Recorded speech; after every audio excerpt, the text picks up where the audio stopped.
بسم اللہ الرحمن الرحیم الحمد للہ رب العالمین والعاقبۃ للمتقین والصلاة والسلام علی اشرف الانبیاء والمرسلین وعلی آلہ وصحبہ ومن تبعہم الی یوم الدین، اما بعد۔ الحمدللہ ادارۃ العلم گوجرانوالہ کے تحت مشاہیر اہل علم کے ساتھ یادگار نشستوں کے عنوان سے جو ہم نے سلسلہ شروع کر رکھا ہے علمی و فکری محاضرات کا، اسی سلسلے کی ایک کڑی الحمدللہ آج ہمارا چوتھا محاضرہ ہے، محاضرۃ الادب والانشاء۔ ہمارے آج کے مہمان خصوصی اور ہماری مجلس شورا کے ممبر حضرت مولانا مفتی عبید الرحمن صاحب دام ظلہ آپ کے سامنے تشریف فرما ہیں۔ آج کی اس مجلس کا آغاز باقاعدہ تلاوت کلام پاک سے کرتے ہیں۔ محمد صوبان سے ملتمس ہوں مختصر انداز میں تلاوت کلام پاک فرمائیں۔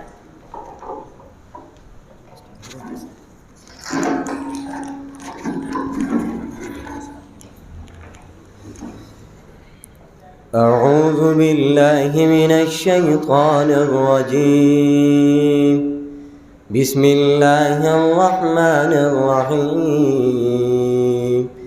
ان للمتقین مفازا حدائق واعنابا وكواعب اترابا وكأسا دهاقا لا يسمعون فيها لغوا ولا كذابا جزاء من ربك عطاء حسابا رب السماوات والأرض وما بينهما الرحمن لا يملكون منه خطابا يوم يقوم الروح والملائكة صفا لا يتكلمون إلا من أذن له الرحمن وقال صوابا ذلك اليوم الحق فمن شاء اتخذ إلى ربه مآبا إنا أنذرناكم عذابا قريبا يوم ينظر المرء ما قدمت يداه ويقول الكافر يا ليتني كنت ترابا صدق اللہ العظیم۔ جزاک اللہ۔ بلا تاخیر میں حضرت مفتی صاحب سے ملتمس ہوں وہ اپنا محاضرہ شروع فرمائیں۔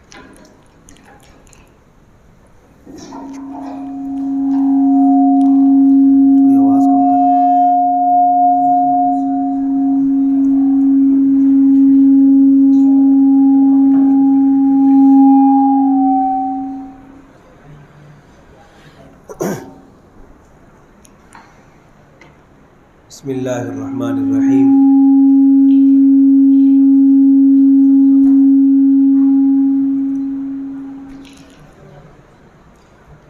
نحمدہ ونصلی علی رسولہ الکریم، اما بعد۔ سب سے پہلے جتنے بھی یہاں مہمانان گرامی تشریف لائے ہیں ان کا بھرپور شکریہ ادا کرتا ہوں۔ آپ حضرات نے اپنا قیمتی وقت نکالا، اللہ تبارک و تعالیٰ آپ کی آمد کو قبول فرمائے اور آپ کا جو آمد کا مقصد ہے علم کا حصول اور علم میں اضافہ، اللہ تبارک و تعالیٰ اس مقصد میں برکت عطا فرمائے اور قبولیت نصیب فرمائے۔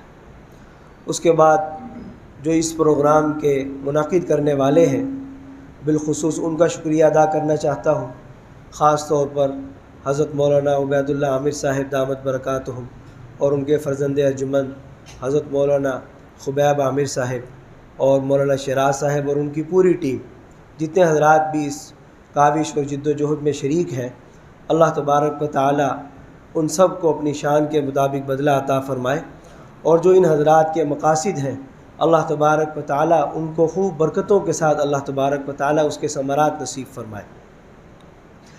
ہمارا جو آج کا موضوع ہے وہ ہے محاضرۃ الادب والانشاء۔ سب سے پہلی بات تو یہ ہے کہ تھوڑی سی عنوان میں ہم نے یہ ترمیم کی ہے کہ انشاء کو پہلے لے آئے اور ادب کو بعد میں لے گئے، اور اس کی وجہ یہ ہے کہ یہ جو انشاء ہے یہاں سے چونکہ ہم آغاز کرتے ہیں اور پھر ہم ادب کی طرف جاتے ہیں۔ انشاء میں ہم یہ سیکھتے ہیں کہ ہم نے جملوں کی جوڑ توڑ کیسے کرنی ہے، ادب کے اندر ہم چاشنی پیدا کرتے ہیں۔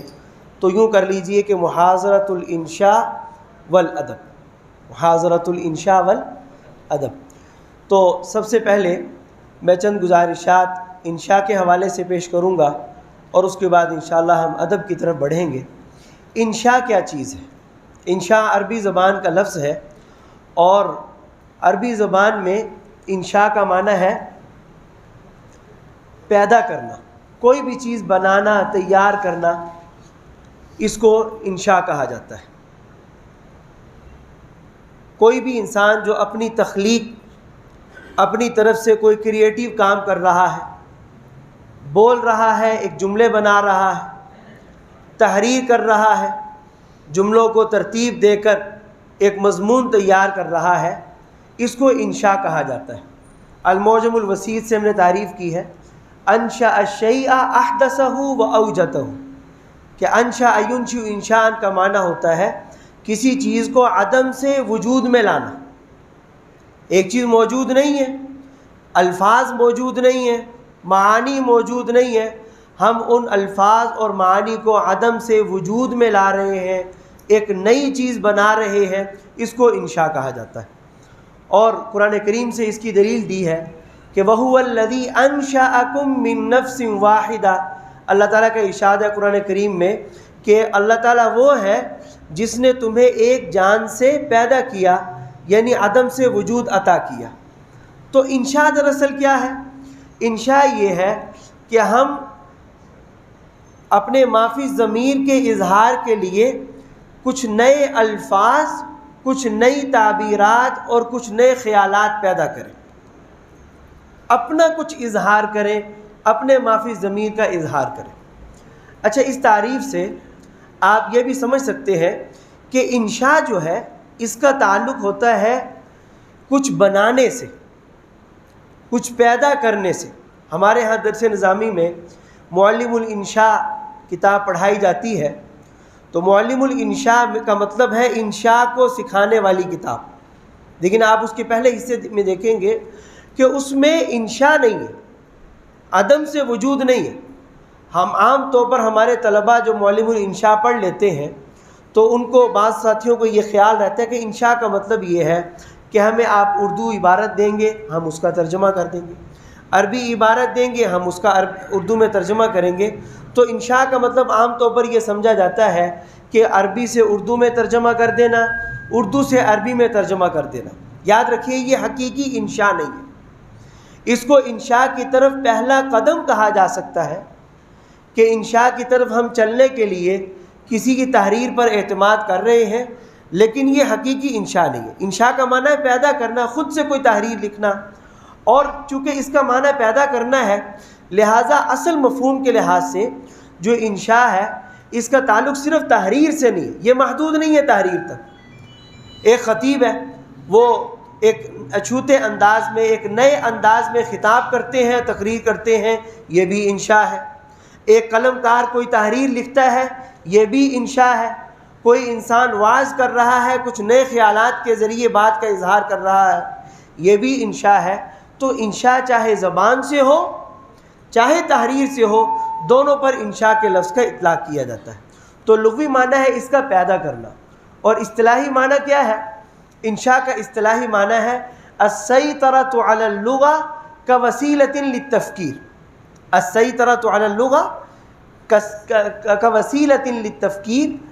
انشاء کی بہت سی تعریفات کی گئی ہیں، یہ مختصر ترین تعریف ہے کہ زبان پر عبور حاصل کرنا۔ زبان پر کیا کرنا جی؟ عبور حاصل کرنا ہے۔ کوسیلۃ للتفکیر، غور و فکر کے وسیلے کے لیے، والتعبیر، تعبیر کے وسیلے کے لیے، والاتصال، اور آپس میں ایک دوسرے کے ساتھ بات چیت کے وسیلے کے لیے۔ مطلب یہ ہے کہ کسی زبان پر آپ ایسا عبور حاصل کر لیں، کسی بھی زبان پر، چاہے وہ عربی ہو، چاہے وہ اردو ہو، چاہے وہ انگلش ہو. انشاء یہ ہے آپ اس زبان کی انشاء پر قدرت تب رکھیں گے جب اس زبان میں آپ کو لکھنے پر بھی قدرت ہو، بولنے پر بھی قدرت ہو، بات چیت کرنے پر بھی قدرت ہو، اور آپ اس زبان میں سوچ بھی سکیں. اس زبان میں آپ نئے خیالات پیدا بھی کر سکیں، نئی چیزیں اس زبان پہ سوچ سکیں. اس کو کہا جاتا ہے انشاء.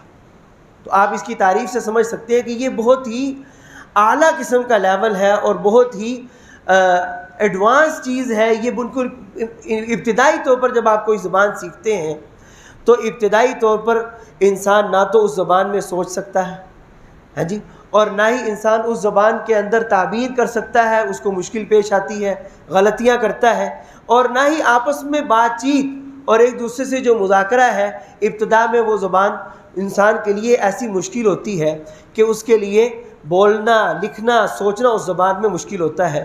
تو انشاء یہ ہے کہ آپ عبور حاصل کر لیں، کسی بھی زبان پر ایسی مہارت حاصل کر لیں کہ اس زبان میں لکھنے، بولنے اور سوچنے پر آپ کو قدرت حاصل ہو جائے. یہ انشاء ہے.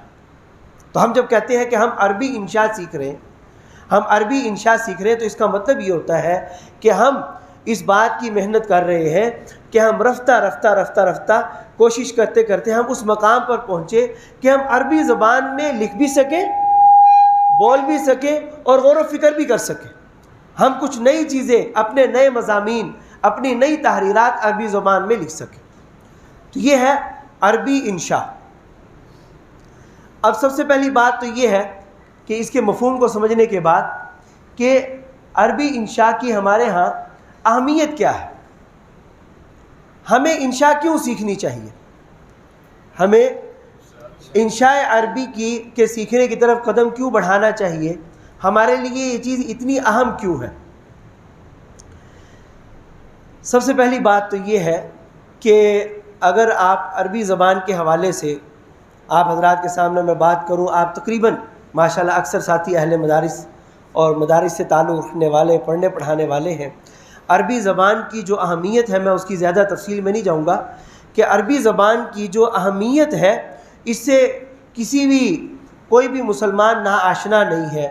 قرآن کریم ہمارا عربی زبان میں ہے، اور رسول اللہ صلی اللہ علیہ وسلم کی احادیث طیبہ عربی زبان میں ہے، اور ہمارا امت اسلامیہ کا سینکڑوں سال، 1400 سال کا علمی ذخیرہ، جو مستند علمی ذخیرہ ہے، چاہے وہ تفاسیر ہو، چاہے وہ احادیث کی شروح ہو، یا علوم حدیث، علوم تفسیر اور بے شمار اس طرح کے علوم ہیں، فقہ اور اصول فقہ وغیرہ، یہ سب کے سب ہمارے مدون کیے گئے ہیں عربی زبان کے اندر. اور اگر ہم عربی زبان سے کٹ جائیں گے، اگر ہمارا عربی زبان سے واسطہ نہیں رہے گا اور تعلق کمزور ہو جائے گا، تو یاد رکھیے خدا نخواستہ ایک وقت ایسا آ سکتا ہے کہ ہماری آئندہ نسلوں کو قرآن کریم کا مفہوم سمجھنا اور قرآن کریم کے ساتھ تعلق پیدا کرنا ہی مشکل ہو جائے. رسول اللہ صلی اللہ علیہ وسلم کی احادیث کے ساتھ اجنبیت پیدا ہو جائے، اور ہمارے جو علوم ہیں ان کے ساتھ ہمارا رشتہ اور واسطہ کمزور پڑ جائے. اس لیے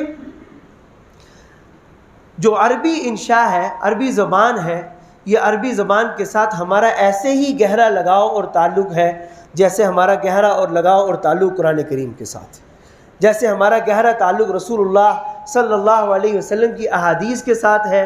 بالکل ہی ایسا تعلق جو ہے ہمارا عربی زبان کے ساتھ بھی ہے. تو اس کی اہمیت آپ حضرات تقریباً سبھی جانتے ہیں. لیکن اس کے ساتھ ساتھ ایک دوسری چیز جس کی طرف میں آپ حضرات کی توجہ دلانا چاہتا ہوں کہ اس وقت جو ہمارے دینی مدارس ہیں، اگر آپ آج کے دینی مدارس کی جو صورتحال ہے، مختلف مدارس سے ہمارے ساتھی تشریف لائے ہیں، آج کی جو صورتحال ہے عربی زبان اور انشاء کے ساتھ تعلق کے حوالے سے، اور آج سے 100 سال پہلے جب دارالعلوم دیوبند کا ابتدائی دور تھا، ہمارے اکابرین کی تعلیم و تعلم کا دور تھا، اس وقت کے ساتھ آپ تھوڑا سا اگر موازنہ کریں تو آپ کو یہ جان کر بڑی پریشانی ہو سکتی ہے کہ اب جو ہمارا اپنے علمی ذخیرہ اور علمی ورثہ کے ساتھ جو تعلق ہے وہ انتہائی کمزور پڑ چکا ہے، انتہائی کمزور. ایک شدید قسم کا علمی انحطاط ہے کہ ہمارے جو درجات علیہ کے طلباء ہیں ان کی بھی یہاں تک بعضوں کی صورتحال ہوتی ہے کہ وہ احادیث طیبہ، احادیث کی بڑی اور مستند شروحات جو فتح الباری ہے علامہ ابن حجر کی اور اس درجے کی جو کتابیں ہیں ان کو پڑھنے پر قادر نہیں۔ قرآن کریم کی تفاسیر، تفسیر ابن کثیر ہے، تفسیر طبری ہے اور اس طرح کی جو تفاسیر ہے اس کو پڑھنے پر قادر نہیں۔ اردو ترجمہ لے آئیے، اس کا مطالعہ کریں گے بہت سے ساتھی، شوق سے کریں گے مطالعہ، سمجھ آ رہا ہوگا، لیکن اکثریت ہمارے درجات علیاء کی کہ جو طلباء ہیں، جو بڑے درجات کے طلباء ہیں، اور اس کے علاوہ جو ہمارے اکثر جو فضلاء ہیں جنہوں نے زیادہ محنت سے تعلیم حاصل نہیں کی، زیادہ توجہ سے، ان کے لیے عربی زبان میں جو تحریر شدہ کتابیں ہیں، جو ہمارا مستند علمی ذخیرہ، جو اولین ماخذ ہے، اس کے ساتھ اجنبیت بہت زیادہ ہو چکی ہے، فاصلہ بڑھ چکا ہے۔ اگر ان کو کہا جائے کہ آپ یہ عربی کتاب پڑھیں، ہو سکتا ہے کہ وہ پڑھ لیں اس کو، لیکن اس کے لیے ان کو بار بار لغات کا سہارا لینا پڑتا ہے، بار بار معجم سے الفاظ کو دیکھنا پڑے گا، اور بار بار جو ہے ایک جملے کو پڑھ کے اس کو سمجھنا پڑے گا، اور ہو سکتا ہے کہ ایک آدھ صفحہ پڑھ کر وہ تھک جائے کہ نہ بھائی یہ مجھ سے نہیں ہوگا، یہ ہم سے نہیں ہوگا۔ آپ ذرا جائزہ لے لیجیے، ہم میں سے ہر شخص اپنا جائزہ لے سکتا ہے۔ تو یہ ایک ایسا علمی انحطاط ہے کہ جس کا فوری طور پر سدباب کرنا ضروری ہے، اور ہمیں یہ جائزہ لینا ضروری ہے کہ ہم علوم عربیہ کے حاملین ہم ہی اس کے وارثین ہیں، اور ہم ہی نے اس کی حفاظت کرنی ہے۔ اللہ تعالیٰ ہمیں توفیق عطا فرمائے تو انشاءاللہ العزیز اگر ہم اپنے علمی ورثہ کے ساتھ تعلق کو مضبوط کریں گے، اللہ تبارک و تعالیٰ ہم سے دین کی خدمت کا کام لے گے۔ رسول اللہ صلی اللہ علیہ وسلم کا ارشاد ہے کہ اللہ تبارک و تعالی ہر زمانے میں کچھ منتخب لوگوں کو یحمل هذا العلم یحمل هذا العلم کہ اس علم کو من کل خلف عدولہ، ہر بعد میں آنے والے لوگوں میں سے جو ان کے عادل اور منصف لوگ ہیں وہ اس علم کو اٹھائیں گے، ینفون عنہ تحریف الغالین وانتحال المبتلین وتاویل الجاہلین، کہ اس علم سے، قرآن کے علوم سے، حدیث کے علوم سے غالی لوگوں کی، جو غلو کرنے والے لوگوں کی تحریفات کو اس میں سے ہٹاتے چلے جائیں گے، ختم کرتے چلے جائیں گے۔ اہل باطل نے جو من گھڑت جھوٹ شامل کیے ہوں گے ان پر امت کو تنبیہ کرتے چلے جائیں گے، وہ تعویل الجاہلین، جاہلوں کی تعویلوں کو اس سے ہٹاتے چلے جائیں گے۔ تو حفاظت کرنے والے تو تا قیامت چاہیے، دین قیامت تک کے لیے ہے۔ اگر ہم اس کو سمجھنے کی طرف ہی نہیں آئیں گے، ہمارے لیے الفاظ ہی اگر بوجھل ہوں گے تو پھر ہم جو ہے اس کی حفاظت کیسے کر سکیں گے؟ اس میں اگر اہل باطل کوئی تعویلات کرتے ہیں، ہم ان کا جواب اور ان کا توڑ کیسے کر سکیں گے؟ تو اب آپ دیکھ لیجئے ہمارے درس نظامی کی آسان سے آسان کتاب بھی ہوگی تو ہمارا جو ساتھی ہے، ہمارا بھائی جو ہے وہ طالب علم، اس کے لیے اردو شروحات کی تلاش کرے گا کہ کسی طرح یہ بات مجھے اردو میں مل جائے۔ تو اس لیے عربی زبان اور انشاء کے ساتھ لگاؤ اور تعلق پیدا کرنا اس لیے بھی ضروری ہے کہ اس کے بغیر ہم اپنے علمی ورثہ سے تعلق پیدا نہیں کر سکتے، اور ہمارا تعلق ایسے کٹ جائے گا کہ ہم اگلی نسل کو کوئی جو ہے اللہ اور اس کے رسول کے پیغام کے ساتھ جوڑ نہیں پائیں گے۔ تو اس لیے یہ بھی ضروری ہے کہ ہم عربی زبان کے ساتھ تعلق پیدا کریں، اور اس کے لیے جو ہے ہم عربی انشاء کی طرف توجہ کریں۔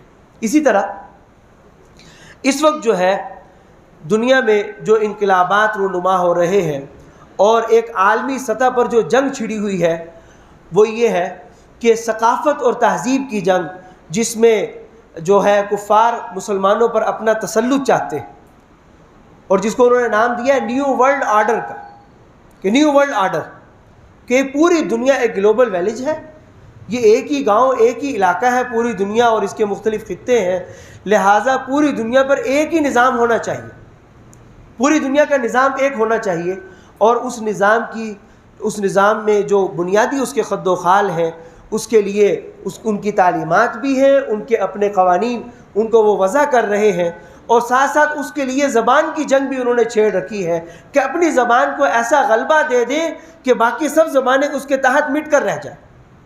آپ اردو زبان کا حال دیکھ لیجئے، اردو زبان ہمارے ملک پاکستان کی قومی زبان ہے، لیکن ملک پاکستان کی دفتری زبان اس وقت عملی طور پر انگریزی ہندی زبان کو دیکھ لیجیے، ہندی زبان پر انگریزی کا غلبہ ہو چکا ہے۔ اس طرح کی جو علاقائی زبانیں ہیں ان پر انگریزی زبان اپنا تسلط کر چکی ہے، لیکن عربی زبان کے اوپر بھی اگر انگلش زبان حاوی ہو جائے گی تو یاد رکھیے مسلمانوں کا اپنے قرآن و حدیث کے ورثہ کے ساتھ تعلق کمزور پڑ جائے گا۔ اس لیے عالمی سطح پر عربی زبان کے تحفظ کے لیے ہمیں اپنے آپ کو تیار کرنا ہے کہ ہم عربی زبان کو لکھنے پر، بولنے پر اور اس کے ساتھ جو ہے اس میں غور و فکر کرنے پر ہم قادر ہو سکیں۔ اسی طریقے سے ہر جو محنتی طالب علم ہے، ہر صاحب علم یہ چاہتا ہے کہ مجھے جو ہے میں علم میں آگے سے آگے بڑھوں، اللہ تعالیٰ مجھ سے دین کا کام لے۔ اور یاد رکھیے اگر ہم علوم عربیہ کی خدمت کر رہے ہیں اور دین کا کام کر رہے ہیں تو ہمیں اس کے حوالے سے بھی عربی زبان میں مہارت کو پیدا کرنا ہوگا۔ اس وقت ہمارے لیے حضرت شیخ الاسلام مولانا مفتی محمد تقی عثمانی صاحب دامت برکاتہم ایک مثال اور نمونہ ہے، ایک مثال اور نمونہ ہے۔ اللہ تعالیٰ نے جہاں آپ کو اور بے شمار خصوصیات عطا فرمائی ہیں، عربی زبان پر آپ کو نہایت عبور حاصل اور انتہائی عمدہ ملکہ حاصل ہے، جس کا نتیجہ یہ ہے کہ وہ دنیا کے کسی بھی خطے میں جا کر، عرب ممالک میں جا کر جو ہے وہ علوم کی اشاعت کرتے ہیں، اور ماشاءاللہ وہاں پر جو ان کے عرب علماء ہیں ان کی زبان میں جو ہے وہ ایسے انداز میں اظہار معافی ضمیر کرتے ہیں کہ الحمدللہ وہاں کے حضرات جو ہے مولانا کو علمی سطح پر علمی حوالے سے جان پہچانتے ہیں، ان کی پہچان رکھتے ہیں۔ تو اگر ہم یہ چاہتے ہیں کہ ہمارا دائرہ کار وسیع ہو جائے اور ہم صرف ایک علاقائی سطح پر کام نہ کریں بلکہ اللہ تعالی ہم سے پوری دنیا میں دین کا کام لے، تو اس کے لیے ہماری سب سے پہلی ضرورت ہے کہ ہم عربی زبان کے ساتھ تعلق کو پیدا کریں۔ تو یہ ایک مختصر میں نے گفتگو کی ہے کہ عربی انشاء کی اہمیت اتنی زیادہ ہے کہ اگر ہم اس کو چھوڑ دیں گے تو ہمارا اپنے ورثہ سے تعلق کٹ جائے گا اور ہم علمی فوقیت اپنے اندر پیدا نہیں کر سکیں گے، علمی کمال پیدا نہیں کر سکیں گے۔ ہمارے استاد محترم حضرت مولانا محمود اشرف صاحب عثمانی رحمۃ اللہ علیہ یہ نصیحت فرمایا کرتے تھے طلباء کو کہ مولانا اگر قرآن و حدیث پڑھنا ہے، اگر قرآن پڑھنا ہے، حدیث پڑھنا ہے تو پہلے عربی زبان سیکھ کر آؤ۔ عربی زبان سیکھے بغیر تم ان قرآن و حدیث کے علوم کی گہرائی تک پہنچ ہی نہیں پاؤ گے۔ اس لیے پہلے تم عربی زبان سیکھ کر آؤ، پھر تمہیں پتہ چلے گا کہ قرآن کیا کہتا ہے اور حدیث کیا کہتی ہے۔ تو اس لیے یہ بڑوں کی باتیں ہیں، اس سے ہمیں ان کی اہمیت کا اندازہ ہونا چاہیے کہ عربی زبان کی اور انشاء کی کیا اہمیت ہے۔ اب ہم آتے ہیں اپنی بات کی طرف کہ ہمیں جو عربی زبان ہے یا عربی انشاء ہے وہ کس طرح سیکھنی ہے۔ الحمدللہ آپ حضرات جو علم کا ذوق رکھتے ہیں ماشاءاللہ آپ چھٹی قربان کر کے تشریف لائے ہیں، اللہ تعالیٰ آپ کی آمد کو قبول فرمائے۔ میری کوشش ہوگی کہ میں آپ کو ادھر ادھر کی بات کی بجائے بالکل جو سیکھنے کی چیز ہے اس کی طرف میں آپ کی توجہ مبذول کرواؤں کہ عربی زبان، عربی انشاء ہم سب کا ذوق ہے کہ ہمیں عربی زبان میں مضمون پر، عربی زبان میں لکھنے پر قدرت حاصل ہو، عربی زبان میں ہم بول سکیں، لکھ سکیں اور اظہار معافی ضمیر کر سکیں۔ تو یاد رکھیے عربی انشاء عربی کو سیکھنے کے کل کتنے طریقے ہیں جی؟ 4 طریقے۔ کسی ایک طریقے سے بھی آپ سیکھ سکتے ہیں، لیکن آپ تیز رفتاری کے ساتھ، آسانی کے ساتھ اور جلدی کے ساتھ اگر عربی زبان کو سیکھنا چاہتے ہیں تو پھر آپ کو ان 4 طریقوں پر عمل کرنا ہو، اور آپ دیکھیں گے انشاءاللہ دنوں میں آپ کے لیے عربی زبان بالکل ایسی آسان ہو جائے گی کہ آپ اس میں لکھ بھی پائیں گے اور اس کے بعد جو ہے اس کے اندر آپ بولنے پر بھی قدرت حاصل رکھیں گے۔ اس میں آپ دیکھیں کہ میں نے یہاں 4 چیزیں لکھی ہیں۔ پہلی چیز ہے الاستماع، سننا۔ پہلی چیز کیا ہے جی؟ سننا۔ اور دوسری چیز ہے القراءہ، پڑھنا۔ اور تیسری چیز ہے التکلم، بات چیت کرنا، گفتگو کرنا۔ اور چوتھی چیز ہے الکتابہ، لکھنا۔ یہ 4 چیزیں ہیں، یہ 4 کام ہیں جن کے ذریعے ہم عربی زبان میں عبور حاصل کر سکتے ہیں، انشاء میں عبور حاصل کر سکتے ہیں۔ یہ جو دائیں طرف جو 2 چیزیں لکھی ہیں نا، استماع اور قراءت، سننا اور پڑھنا، اس کا تعلق ہے کچھ سیکھنے کے ساتھ۔ اس کا تعلق کس کے ساتھ ہے؟ سیکھنے کے ساتھ۔ اور یہ التکلم اور الکتابہ، بولنا اور لکھنا، اس کا تعلق ہے کچھ تیار کرنے کے ساتھ۔ آپ کو معلوم ہے کہ برتن میں جو چیز ڈالی جائے گی وہی نکلے گی، جو چیز برتن کے اندر ڈالی جاتی ہے اس میں سے وہی نکلتی ہے۔ پانی ڈالیں گے تو اس میں سے نکلے گا بھی پانی۔ اگر دودھ ہوگا تو دودھ نکل آئے گا، اگر آپ نے ڈالا پانی ہو تو آپ یہ توقع نہیں کر سکتے کہ اس میں سے دودھ نکل آئے، ٹھیک ہے نا جی. تو ہمیں پہلے اپنے اندر قابلیت پیدا کرنی ہے، کچھ سیکھنا ہے، کچھ پڑھنا ہے، کچھ سننا ہے، اور اس کے بعد پھر ہم جو ہے ہم تکلم کر سکیں گے اور جو ہے عربی زبان میں لکھ سکیں گے. تو پہلے یہ جو 2 کام ہیں ہمیں ان کو پکڑنا ہے. ہم کوشش کریں کہ عربی زبان میں جو چیزیں سننے کی ہمیں دستیاب ہیں ہم اس کو سنیں، اور میں عرض کروں گا کہ انشاءاللہ ہمیں اس کے حوالے سے کیا کیا چیزیں ہمیں رہنمائی میسر ہو سکتی ہے. اسی طریقے سے اس کو پڑھنا، مطالعہ کرنا. اب پڑھنے کے حوالے سے میں یہاں یہ عرض کر دوں کہ الحمدللہ ہماری اکثر کتابیں عربی زبان میں ہوتی ہیں، اور ہم سال ہر سال سے وہ کتابیں پڑھتے بھی آ رہے ہیں، لیکن اس کے باوجود بہت سے ساتھیوں کو وہ عربی زبان اس انداز میں نہیں آتی جس طرح کے آنی چاہیے. اس کی وجہ یہ کہ ہم نے نحو کی کتاب پڑھی ہے، وہ عربی زبان میں تھی، وہ ہم نے عربی سیکھنے کے لیے نہیں پڑھی، وہ تو ہم نے نحو سیکھنے کے لیے پڑھی. فقہ کی کتابیں عربی زبان میں ہیں، وہ ہم فقہ سیکھنے کے لیے پڑھتے ہیں، الحمدللہ فقہ آ جاتا ہے. اصول فقہ کی کتابیں عربی میں ہیں، وہ الحمدللہ سمجھ آ رہی ہے، ٹھیک ہے نا جی. تو یہ جو کتابیں عربی زبان میں ہیں تو یہ ہم ان کو پڑھتے ہیں وہ متعلقہ علوم و فنون حاصل کرنے کے لیے. ایک بات میں یہاں یہ بھی عرض کر دوں کہ بعض لوگ جو بالکل نادان ہیں وہ یہ اعتراض کرتے ہیں کہ جی یہ جو ہمارے طلبہ ہیں علوم عربیہ کے 8 سال تک عربی پڑھتے ہیں اور ان کو عربی آتی نہیں ہے، ان کو عربی، وہ یہ سمجھتے ہیں کہ شاید یہ 8 سال تک عربی انشاء پڑھتے رہتے، شاید یہ 8 سال تک جو ہے عربی میں تکلم سیکھتے ہیں، اس کے باوجود ان کو نہیں آتا.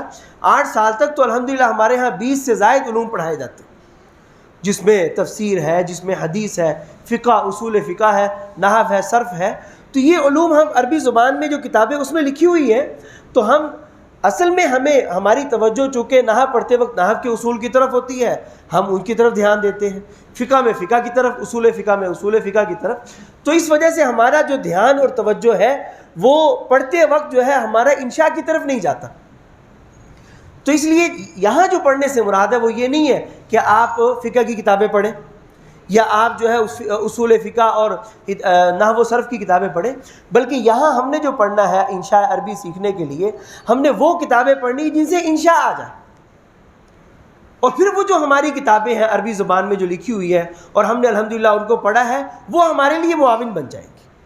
اس کی وجہ سے ہمیں جو انشاء کی کتابیں ہم جب پڑھ لیں گے تو وہ بقیہ عربی کتابوں سے، چونکہ ہم سارا دن عربی زبان میں جو ہے عربی زبان کے جو عبارات پڑھتے رہتے ہیں، سنتے رہتے ہیں، تو اس سے ہمیں بہت زیادہ معاونت ملے گی. ایک عام آدمی ہے اگر وہ عربی انشاء سیکھنا چاہے تو اس کو ہو سکتا ہے کئی سال لگ جائیں، لیکن ہمارے لیے وہ اس لیے آسان ہے کہ ہمارا تو اوڑھنا بچھونا ہی عربی ہے، ہمارا تو سارے دن کے جو اسباق ہیں وہ عربی زبان پر مشتمل ہیں. تو لیکن ہمیں عربی زبان سیکھنے کے لیے ہمیں صرف یہ کرنا ہے کہ عربی انشاء کی کتابیں، انشاء سیکھنے کے حوالے سے جن کتابوں کی ہمیں ضرورت پیش آتی ہے ہم تھوڑا سا ان کو ایک دفعہ پڑھ لیں، پھر یہ باقی ساری چیزیں ہمارے حق میں ہو جائیں گی اور ہمارے لیے معاون بن جائیں گی.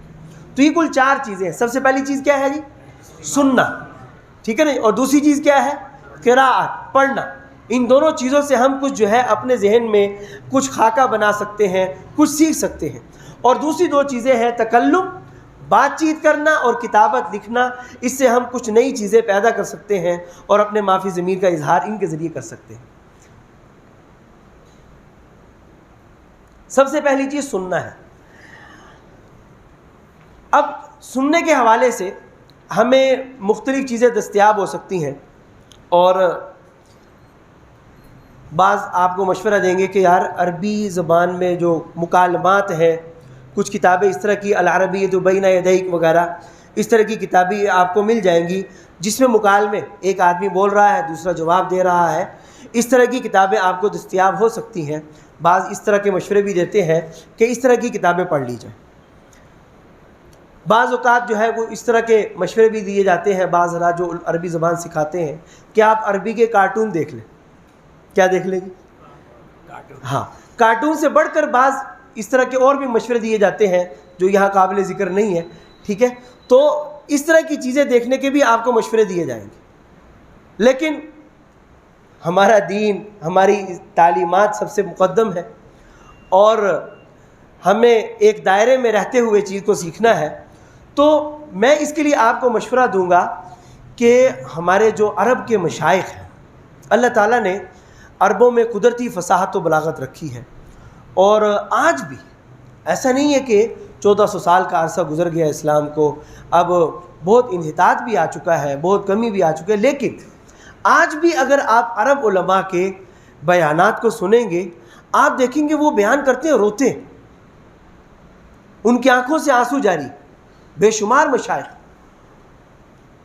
اور ان سے دلوں میں تاثیر پیدا ہوتی ہے، اور بہت سے ہمارے اردو زبان کے بیانات میں وہ تاثیر نہیں ہے گھنٹوں کے بیانات میں، جو چند منٹ جو ہے ہمارے جو عرب مشائخ ہیں بڑے درجے کے، ان کی باتوں میں اور ان کے بیانات میں تاثیر ہوتی ہے۔ تو میرا یہ آپ کو مشورہ ہے کہ آپ ضرور بھی ضرور جو عرب مشائخ ہیں ان کے بیانات کو سننے کا اہتمام کریں۔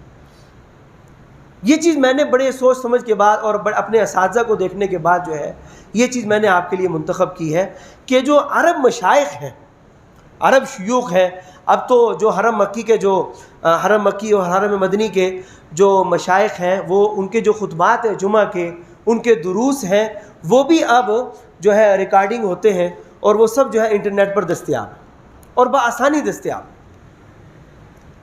شیخ عبد الرحمن السدیس ہیں، شیخ سعود الشریم ہیں، شیخ عبدالعزیز ابن باز رحمۃ اللہ علیہ، اور شیخ محمد بن صالح العثیمین ہیں۔ یہ بہت سارے اس طرح کے اکابر مشائخ ہیں عرب کے، اچھا ہمیں ان کا علم ہی نہیں ہے ہمارا ان کے ساتھ، حالانکہ وہ ہمارے حرم مکی اور حرم مدنی کے مشائخ میں سے، ہم ان کی بات بسا اوقات سننے پر سمجھنے پر قادر ہی نہیں ہیں، اس لیے ان کے ساتھ تعلق کو پیدا کرنا ہے، ان مشائخ کے بیانات کو سننا ہے۔ اور پھر ایک بڑی اہم بات کہ ان مشائخ کو بیانات کو سننے کا فائدہ کیا ہے، ہمیشہ یاد رکھیں، اگر کوئی چیز آپ سن رہے ہیں اس سے آپ کما حقوق فائدہ حاصل کرنا چاہتے ہیں تو آپ یہ دیکھیں کہ وہ چیز آپ کو لکھی ہوئی بھی دستیاب ہے یا نہیں۔ اگر بیک وقت دونوں چیزیں ہو جائیں، جو میں آپ سے عرض کر رہا ہوں کہ بعض لوگ جو کہتے ہیں نا آپ کارٹون دیکھیں یا اس طرح کی چیزیں دیکھیں، وہ کہتے ہیں بھی آپ سن بھی رہے ہیں دیکھ بھی رہے ہیں، آپ کو زیادہ سمجھ آئے گا، آپ فوراً سمجھیں گے کیا بات بیان ہو رہی ہے، کیا واقعہ چل رہا ہے۔ تو میں اسی طرف آپ کو لے کے جا رہا ہوں کہ عرب جو مشائخ ہیں ہمارے عرب مشائخ ہیں، ان کی بیانات اکثر و بیشتر آپ کو ریکارڈنگ میں بھی دستیاب ہوں گے، ویڈیو میں بھی دستیاب ہوں گے، اور لکھے ہوئے بھی دستیاب ہو جائیں گے۔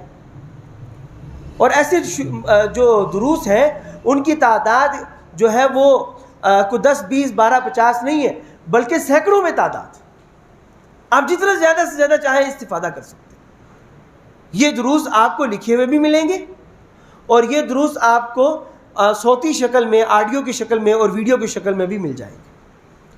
اب فائدہ یہ ہے کہ آپ کے سامنے عبارت ہو اور آپ جو ہے ان دروس کو سن رہے ہو۔ یقین مانے عربی زبان سیکھنے کا یہ آسان ترین ذریعہ ہے، آسان ترین ذریعہ۔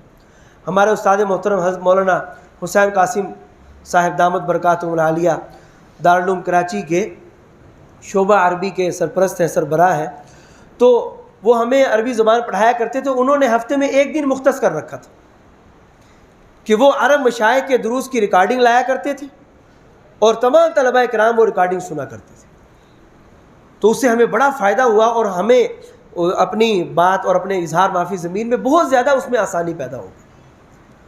تو اس لیے میرا یہ مشورہ ہے کہ آپ نے سننا کیا ہے، آپ عرب مشائخ کے جو ان کے بیانات ہیں ان کے دروس کو سنیں، اور ساتھ ساتھ وہ لکھے ہوئے میں بھی آپ کو وہ مہیا کر سکتا ہوں، آپ اگر چاہیں تو مجھ سے بھی لے سکتے ہیں، میں مولانا شراز صاحب کو بھی وہ انشاءاللہ دے دوں گا، ان سے مولانا خبیب صاحب سے آپ لے سکتے ہیں۔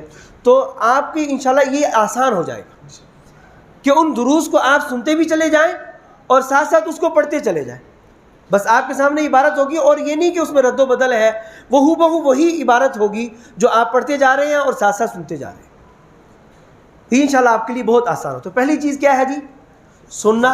اور سننے میں نے آپ کو یہ مشورہ دیا ہے کہ آپ حضرات جو ہے یہ کوشش کریں کہ جو عرب مشائخ ہیں ان کے جو صوتی جو دروس ہیں ان سے آپ استفادہ کریں۔ چند میں نے مثال کے طور پر آپ حضرات کے سامنے یہ چند نام ذکر کیے ہیں، شیخ عبدالعزیز ابن باز ہیں، محمد ابن صالح عثیمین ہیں، عبد الرحمن السدیس، شیخ سعود الشریم، یہ بڑے اللہ والے، یہ بڑے نیک لوگ ہیں، یہ ایسے کوئی پروفیشنل کاروباری نہیں ہے۔ ان کے دروس سے بڑا ہی علمی فائدہ ہوگا، بڑا ہی عملی فائدہ ہوگا، دونوں طرح کا فائدہ اس سے حاصل ہوگا کہ آپ جو ہے انشاءاللہ اللہ اور اس کے رسول کے ساتھ تعلق بھی مضبوط ہوگا، اور اس کے ساتھ ساتھ جو ہے وہ ہماری جو عربی سیکھنے کا جو مقصد ہے وہ بھی انشاءاللہ تعالیٰ اس سے حاصل ہو جائے گا۔ شیخ عبد ابراہیم الدویش ہے، بڑے اللہ والے اور بڑے رو کر اور بڑے سوز کے ساتھ بیان کرتے ہیں، اور ان کے دروس آپ کو لکھے ہوئے بھی مل جائیں گے۔ مکتبہ شاملہ آپ نے سافٹ ویئر نام سنا ہوگا، مکتبہ شاملہ جو ہے وہ ہماری عربی کتابوں کا ایک بہت بڑا سافٹ ویئر ہے، اس کے اندر ان حضرات کے دروس آپ کو ہو بہو لکھے ہوئے مل جائیں گے، اور بے شمار دروس، وہ دروس سارے آپ کو اسی طرح مل جائیں گے اسی عنوان سے، اور وہی عنوان جو ہے آپ انٹرنیٹ پر اگر آپ سرچ کریں گے تو وہاں سے وہی بیانات آپ کو ان کے صوتی شکل میں بھی مل جائیں گے، آڈیو کی شکل میں، ٹھیک ہے نا جی۔ دوسری چیز ہے کہ یہ میں نے آپ کے سامنے یہ ویب سائٹ ذکر کر دی ہے، صوتیات اسلام ویب، audio.islamweb.net، یہ ویب سائٹ ہے اور بہت ہی اچھی ویب سائٹ ہے، اس میں دروس اور اس طرح کی بہت ساری چیزیں آپ کو یہاں پر مل سکتی ہیں۔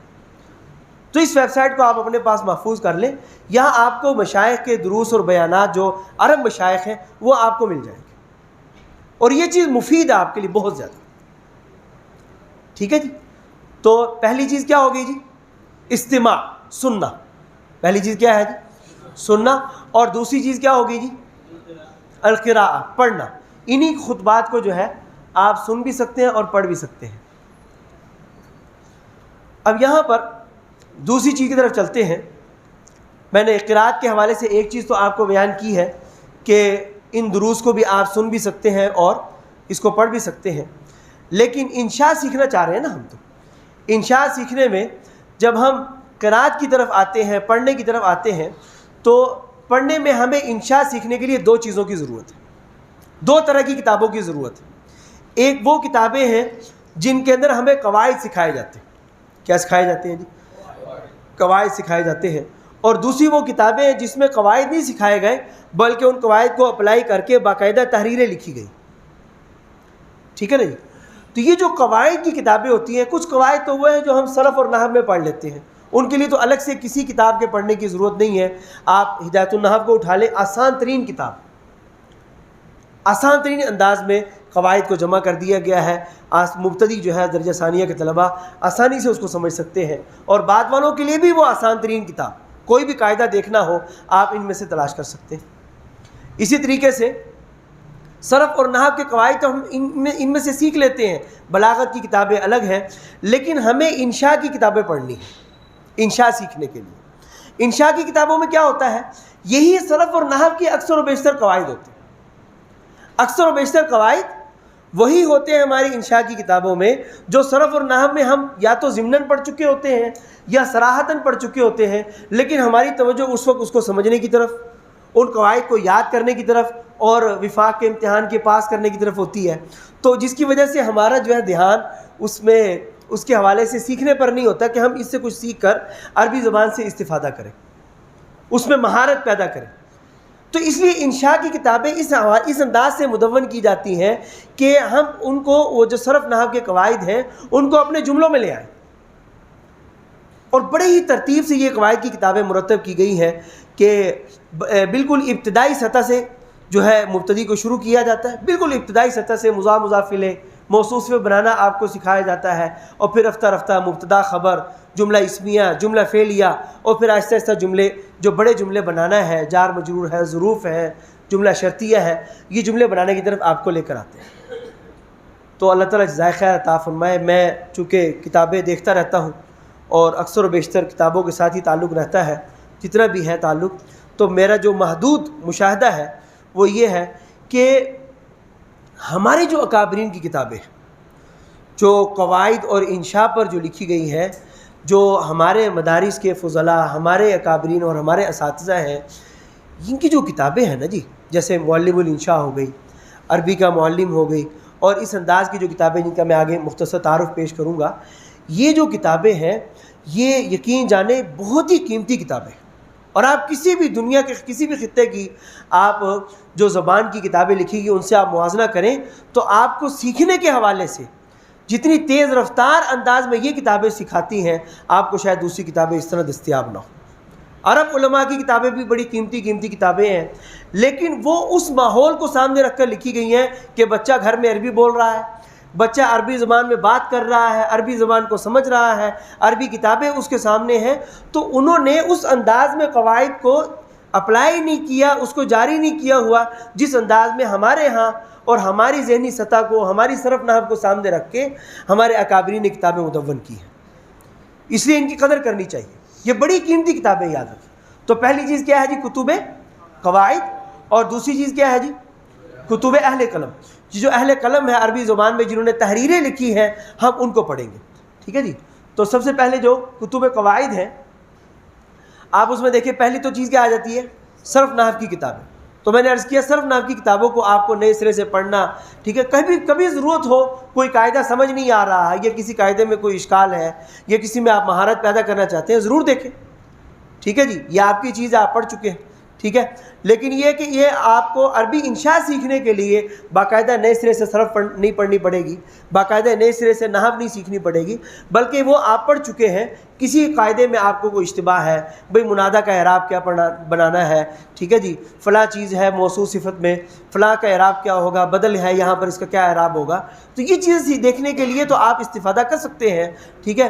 عام حالات میں آپ کو ان کتابوں کی ضرورت پیش نہیں آئے گی، ضرورت پیش آئے گی آپ کو کتب انشاء کی، جو انشاء کی کتابیں ہیں۔ اور کتب انشاء میں نے آپ سے عرض کر دیا کہ ہمارے ہاں جو کتابیں ہیں، انشاءاللہ میں آگے جا کے ان کا بھی تعارف پیش کروں گا، وہ جو ان کتابوں سے آپ استفادہ کر سکتے ہیں۔ دوسرے نمبر پہ چیز آتی ہے کہ ہم کوئی نہ کوئی ایک کتاب، ایک وقت میں صرف ایک کتاب جو ہے ہم منتخب کر لیں اور روزانہ آدھ صفحہ، ایک صفحہ اس کا مطالعہ کر لیا کریں عربی زبان میں۔ اور یقین جانیے میں نے آپ کے سامنے چند کتابیں یہاں رکھی ہیں، یہ وہ کتابیں ہیں جو آسان ترین ہیں۔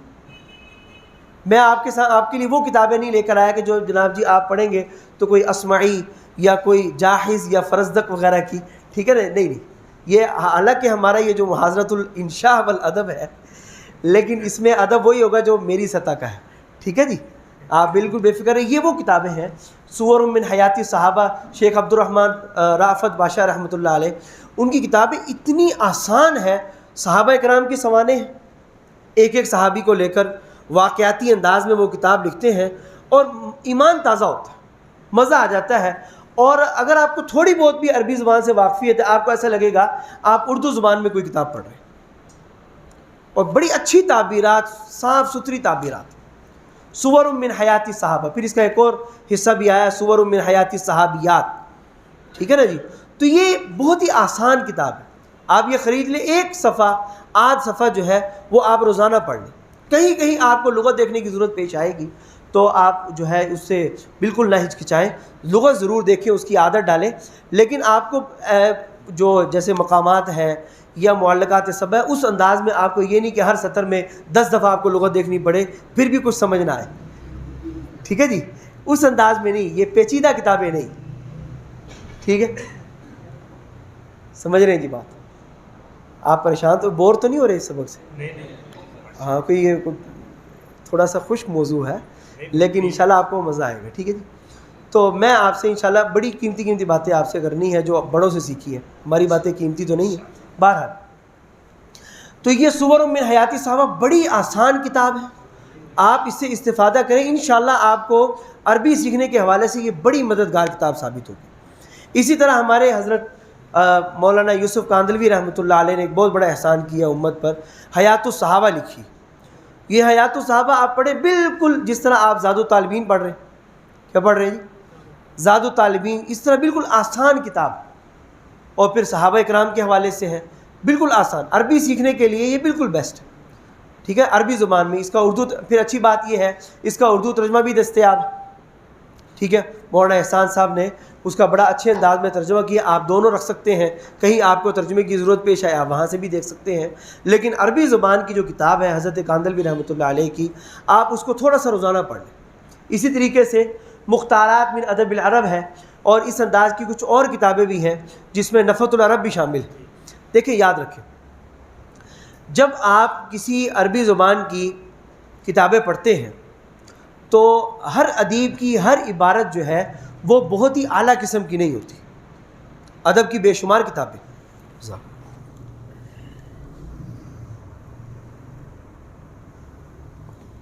بہت سارے ادیب تاریخ میں گزرے ہیں، نہ تو ان کی سب باتیں آسان ہوتی ہیں اور نہ ہی وہ سب باتیں ادب کے اعلیٰ لیول، اعلیٰ سطح پر ہوتی ہیں۔ ان کے کوئی جملے، کوئی اقتباسات ایسے ہوتے ہیں جو بڑے اچھوتے ہوتے ہیں، بڑے ہی نادر ہوتے ہیں۔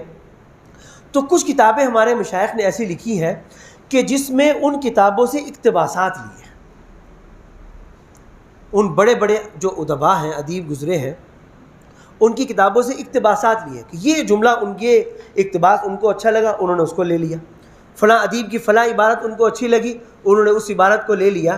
اس انداز سے بہت زیادہ کتابیں مرتب کی جا چکی ہیں، جن میں سے شیخ ابو الحسن علی ندوی رحمۃ اللہ علیہ کی کتاب ہے مختارات من ادب العرب، کہ ادب عرب سے جو چنی ہوئی عبارتیں ہیں، ان کے چنے ہوئے، ان کے اقوال، ان کے خطبات، ان کی تحریرات، ان کے اقتباسات، اس انداز میں انہوں نے چنے ہیں کہ اب وہ آپ کے سامنے جو ہے وہ جو بھی مواد ہے وہ خالصتاً ادبی مواد، خالصتاً ادبی مواد۔ اور میں پڑھ رہا تھا آج ہی کہ یہ جو مختارات من ادب العرب ہے نا، جب یہ شائع ہوئی اور شائع ہونے کے بعد مختلف، حضرت ندوی رحمۃ اللہ علیہ کا تو پوری دنیا میں تعارف تھا، اور خاص طور پر شاید ہندوستان میں اتنا تعارف نہ ہو جتنا عرب ممالک میں ان کا تعارف تھا اور لوگ ان کو جانتے تھے۔ تو یہ کتاب جب دنیا کے مختلف خطوں میں گئی تو مصر کے اس زمانے کے مشہور عالم تھے شیخ علی الطنطاوی رحمۃ اللہ علیہ، جن کو کہا جاتا ہے فقیہ الادباء و ادیب الفقہاء۔ فقیہ الادباء، ادیبوں کے وہ کیا ہیں؟ فقیہ، اور وہ ادیب الفقہاء، اور فقہاء کی کیا ہیں؟ وہ ادیب۔ تو ان کے پاس جب کتاب گئی، وہ بے شمار کتابوں کے مصنف ہیں، ان کا بھی آگے تھوڑا سا تعارف آئے گا۔ تو ان کے سامنے جب یہ کتاب گئی تو انہوں نے بہت زیادہ افسوس کا اظہار کیا لوگوں پر کہ لوگ جو ہیں پیچھے پڑے ہوئے ہیں جناب جاحظ کی کتابوں کے یا فلاں فلاں ادیبوں کی کتابوں کے، لیکن کہتے ہیں کہ میری نظر میں اب جو ادب سیکھنے کا طریقہ ہے وہ یہ ہے کہ اس جیسی کتابیں، اس جیسی کتابیں ادب کا معیار ہے۔ ادب کا کیا ہے؟ معیار ہے، اور اعلیٰ سطح کی جو ادب کی یہ کتابیں ہیں، اگر ان سے استفادہ کیا جائے تو انسان اچھا اور اعلیٰ ادبی ذوق اپنے اندر پیدا کر سکتا ہے۔ اور ایسی زیادہ پیچیدہ کتاب نہیں ہے، بڑی آسانی سے یہ سمجھ آنے والی کتاب ہے۔ اس کتاب کا ہم استفادہ کر سکتے ہیں۔ بعض مدارس میں یہ شامل نصاب بھی ہے، تو پتہ نہیں وفاق میں ہے یا نہیں، لیکن بہرحال یہ بڑی اچھی کتاب ہے۔ نفحۃ العرب آپ حضرات نے ہو سکتا ہے امتحان پاس کرنے کے لیے پڑھی ہو، لیکن آپ اس کو مطالعے کے طور پر بھی پڑھیں۔ آسان اور آپ نے دیکھا بڑی دلچسپ ترین کتاب، ٹھیک ہے جی۔ تو اس سے آپ استفادہ کریں، اس کا ایک واقعہ روزانہ پڑھ لیا، ٹھیک ہے، ایک آدھ صفحہ وہ پڑھ لیا، اس میں کچھ ہیں ایسے واقعات یا ایسے اقتباسات جو ذرا پیچیدہ ہیں، تو جو آسان ہے آپ وہ پڑھ سکتے ہیں۔ میرے کہنے کا مقصد یہ ہے کہ ہمیں انشاء کی چونکہ ابتدا سے چلنا ہے تو ہمیں آسان عبارتوں کو پہلے اپنے لیے منتخب کرنا ہے۔ کسی پیچیدگی میں مت پڑھیں، آپ بالکل آسان عبارتوں کو منتخب کریں، آپ اس کو پڑھتے چلے جائیں۔ بے شک آپ کو کوئی صفحہ اگر آپ کو بہت زیادہ پیچیدہ لگ رہا ہے، آپ اس کو وقتی طور پر چھوڑ بھی سکتے ہیں، لیکن جو آسان سمجھ آنے والا ہے وہ تو آپ پڑھ کے استفادہ کر سکتے ہیں، ٹھیک ہے نا جی۔ تو یہ کچھ کتابیں ہیں جس کا میں نے آپ سے ذکر کیا۔ تو دو طرح کی کتابوں سے ہم استفادہ کرتے ہیں قرأت میں۔ ایک کتابیں وہ ہیں جو قواعد پر لکھی گئی ہیں، اور دوسری کتابیں کون سی ہیں جی؟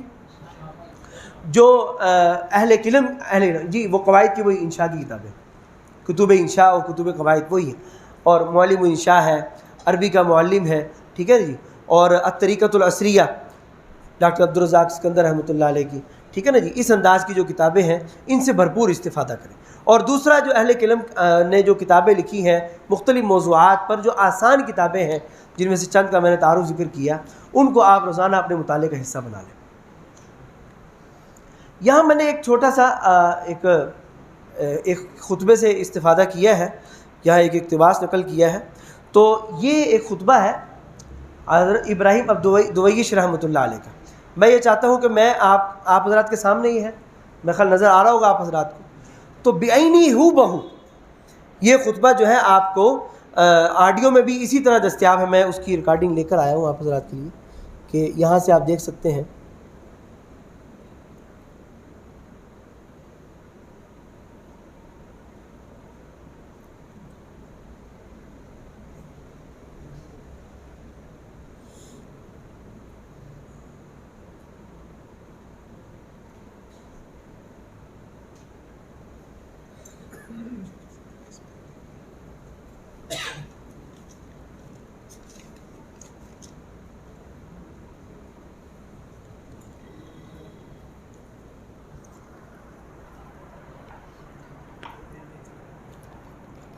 مائک کے ساتھ لگا دیں.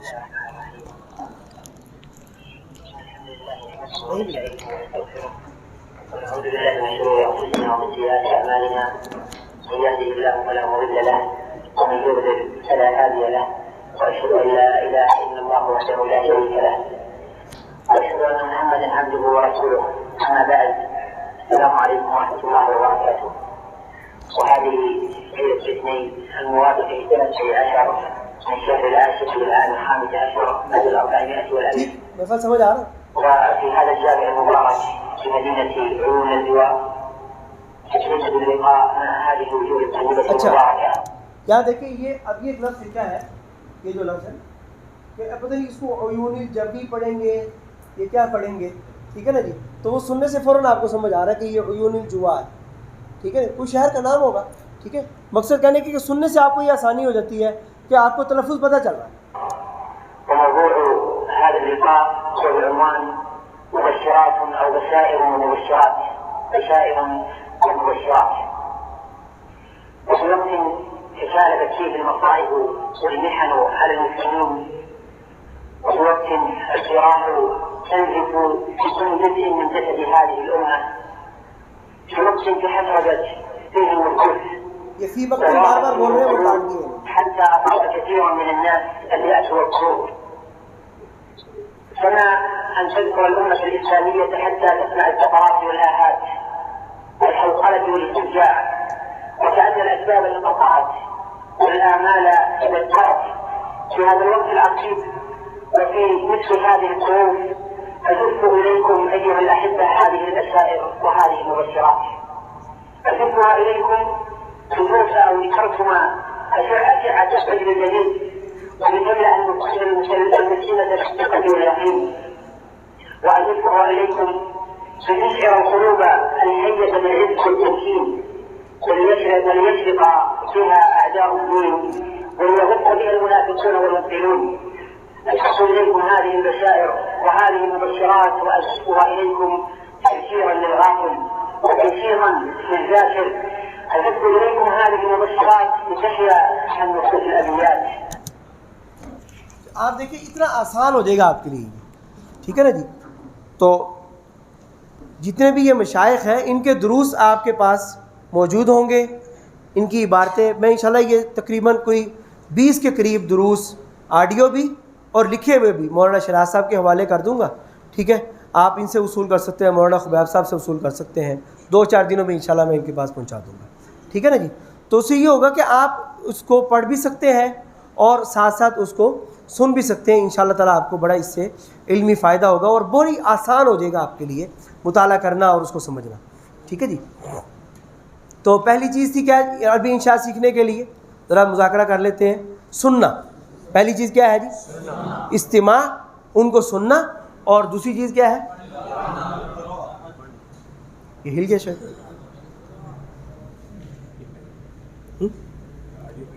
اچھا اوکے.